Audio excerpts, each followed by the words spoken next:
सभी उत्तराखंड वासियों को मेरा नमस्कार। तो आज हम एक नया वीडियो लेके आए हैं जिसमें हम बात करने वाले हैं लागत के बारे में कि आपको ऑर्चर्ड सेटअप करने में किस साइज में क्या लागत आने वाली है।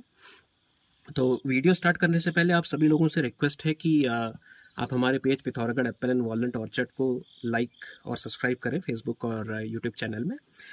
और उससे पहले एक जानकारी और देना चाहूँगा कि हमारे जो ऑर्चर्ड है उसमें ट्यूसक कैटरपिलर का बहुत ज़्यादा प्रकोप बढ़ रहा है, जो कि सारे पत्ते हमारे खा दिए जिसने।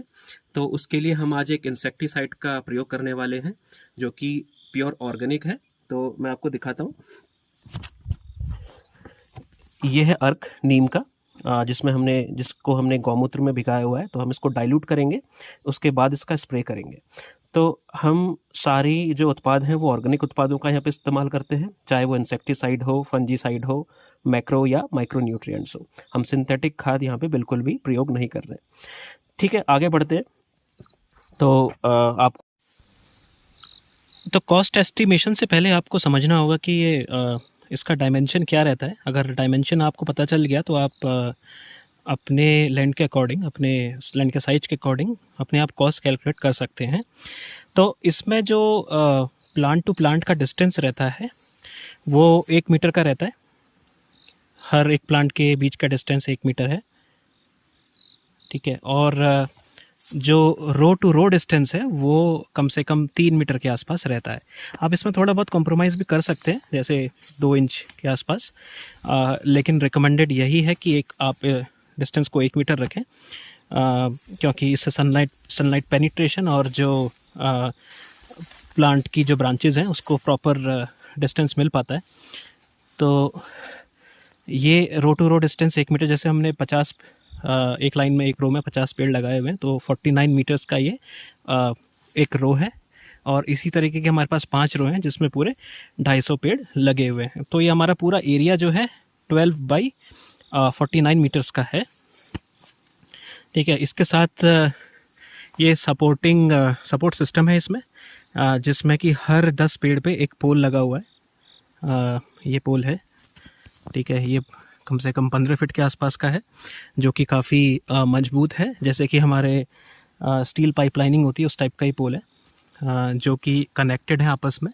ये जीआई क्लच वायर टाइप की कुछ वायर है, ठीक है, मोटी वायर है। ये सारे जो हर एक रो का पोल है वो आपस में अलाइंड है और कनेक्टेड है इस वायर के थ्रू। इसके अलावा ये इसमें फिर सपोर्टिंग वायर्स हैं, जो जीआई वायर्स हैं, जिनके चार लेयर लगी हुई हैं, 1 2 3 और नीचे वाली 4।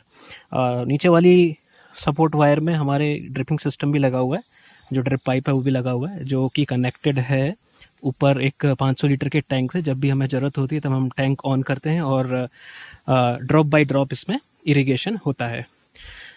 तो ये सारा सिस्टम जो है आप ऑर्डर कर सकते हैं। भीमताल में है कंपनी, और वही कंपनी पुरोला गढ़वाल में भी है, तो आप वहाँ से ऑर्डर कर सकते हैं। तो ये पूरा जो सेटअप है ये कम से कम आपको 2.5 लाख के आसपास पड़ेगा विथ ट्रांसपोर्टेशन। ठीक है, थोड़ा प्लस माइनस हो सकता है क्योंकि रेट हर साल कम ज़्यादा होते रहते हैं। तो ऑन एन एवरेज कम से कम 2.5 लाख के आसपास ये आपको पड़ेगा। ठीक है, इसके अलावा अगर आप चाहते हैं कि एक्सपेरिमेंटल बेसिस पे या ट्रायल बेसिस पे आप करना चाहते हैं, ठीक है, या आपके पास कैपेसिटी कम है, तो आप 10 पेड़ 20 पेड़ 30 पेड़ जितने भी ऑर्डर कर रहे हैं वो ऑर्डर कर सकते हैं।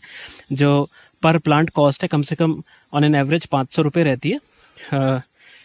5+ फैदर में जो आते हैं प्लांट्स, तो आप वो कहीं से भी हिमाचल से ऑर्डर कर सकते हैं या भीमताल से ले सकते हैं। हम कुछ रिकमेंड नहीं करते, बट वो आपके ऊपर डिपेंड है कि आप कहाँ से लेना चाहें। ठीक है,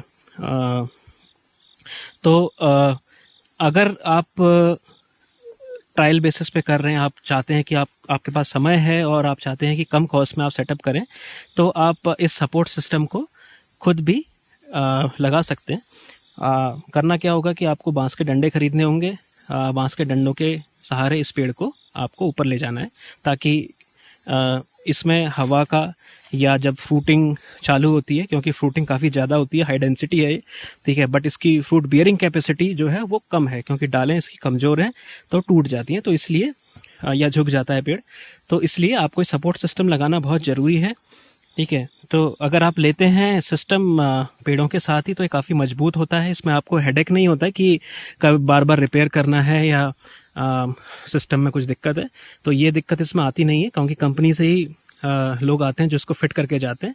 थोड़ा सा हेडेक रहता है बांस के डंडों में, क्योंकि उसको आपको बार बार रिपेयर करना पड़ेगा, लेकिन वो कॉस्ट सेविंग है। अगर आपके पास समय है तो आप वो ज़रूर कर सकते हैं।